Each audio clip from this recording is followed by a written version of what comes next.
Keçmiş avtobus sürücüsü Maduro'nun kədərli sonu dəmir yumruğu dərindən kədərləndirməlidir. Məlum hadisədən sonra bu fakt nə qədər gözdən yayındırılmağa çalışsa da, vaxtilə Maduro dəmir yumruğun əziz qonağı sayılırdı.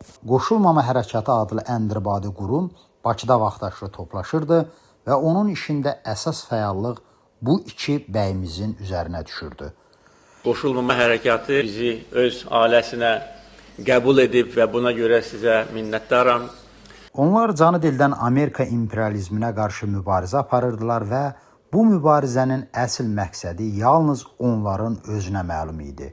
Çünki həm Venezuela, həm də Azərbaycan xalqının məzlum təbəqəsi üçün imperialist və qəddar ABŞ-da yaşamaq bir xəyal olaraq qalırdı. İstənilən halda bu hərəkatın bəyanatları bir mənalı olaraq ABŞ administrasiyasına hədəf alırdı. 30-cu illərin komünist hərəkatı ruhunda verilən bəyanatlar başqalarının işinə qarışan imperialist qüvvələri lənətləmək və qərbə qarşı kişnəmək əhvalında olurdu.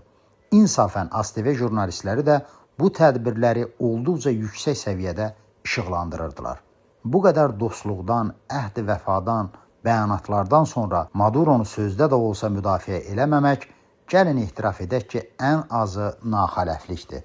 Yeri gəlmişkən Maduro odlar yurdunun əziz qonağı, yaxın dostu statusunda olduğundan onu müdafiəsiz buraxmaq ölkəni kriminal qaydalarla idarə edən bir rejimə ayıbdır. Çünki indiki vəziyyətdə onunla məsafə saxlamaq oğru aləminin qanunlarına ziddir. Taleyin işidir. Maduro bəyimiz öz sadiq dostu ilə iş birlikləri barədə ağzından bəzi nüansları qaçırsa və yaxud Trumpın hərəkətindən cuşa gələn hansısa başqa bir qüvvə Xəzər tərəfdən gəlib dəmir yumruğumuzu aparsa, başımıza haranın daşını tökəcəyik.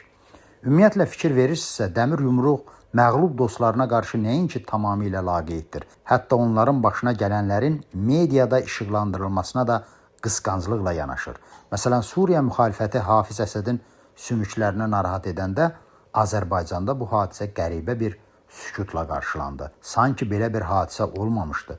Sanki hakimiyyəti oğluna vermiş diktatorun sümükləri çıxarılıb yandırılmamışdı. Azərbaycanda belə analogiyaları aparmağın özü ciddi qanun pozuntusu sayılır. Məntiqlə Maduronun qaçırılması da beynəlxalq hüquqla ziddiyyət təşkil edib etməməsindən asılı olmayaraq milli mətbuatın medallı jurnalistləri tərəfindən olduqca qısa və neytral şəkildə işıqlandırılacaq. Hər dəfə kiçik diktatorların rəzil sunluq xəbərləri yayıldıqda dəmir yumruğun narahat gecələr keçirməsi şübhəsizdir.